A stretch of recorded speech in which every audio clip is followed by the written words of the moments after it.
سالو لي زامي، اهلا وسهلا بكم في فيديوهات تعليم اللغه الفرنسيه مجانا. انا هبه. درسنا النهارده بيتكلم عن اسم الاستفهام كل. اتكلمنا في الدرس السابق عنه وذكرناه في كذا مثال. النهارده هنتكلم عن اشكال اسم الاستفهام ده، لانه الاسم الاستفهام ده ليه خصوصيه كده، ان هو ليه يعني كذا شكل. مثال، يعني مثلا هو ليه 4 أشكال على حسب الشيء اللي بنستفهم عنه. إذا الشيء اللي بنستفهم عنه مفرد مذكر بيكون شكله كده. إذا كان الشيء اللي بنستخدم عنه بيكون مفرد مؤنث بيكون شكله فيه 2 ال زي ما احنا شايفين وحرف اي زيادة. إذا كان الشيء اللي بنستفهم عنه جمع مذكر بيكون شكله كده. إذا كان الشيء اللي بنستفهم عنه جمع مؤنث بيكون شكله كده.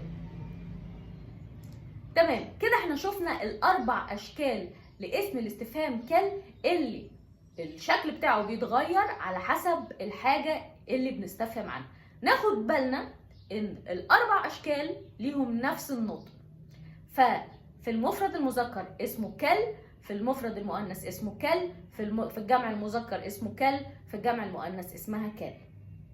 نفس النطق، الفرق بيبقى في السبيلنج، في الكتابة. تمام.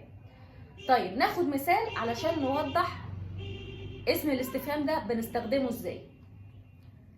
اول مثال عندنا quel âge as-tu؟ quel âge as-tu؟ واضح جدا ان كلمة âge اللي هي عمر هي كلمة مذكرة، إذا استخدمت الصيغة المذكرة من اسم الاستفهام كل. تاني مثال، quelle est sa nationalité؟ quelle est sa nationalité؟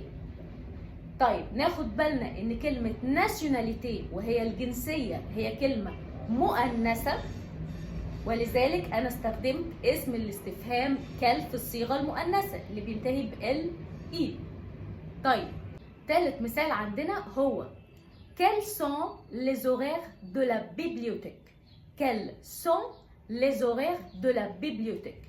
ناخد بالنا ان كلمة horaire اللي هي مواعيد، معناها مواعيد، هي كلمة جمع مذكر، وعلشان كده استخدمت الشكل ده من اسم الاستفهام كل. آخر مثال عندنا هو quelles sont vos décisions؟ quelles sont vos décisions؟ quelles sont vos décisions معناها ماذا تكون قراراتكم.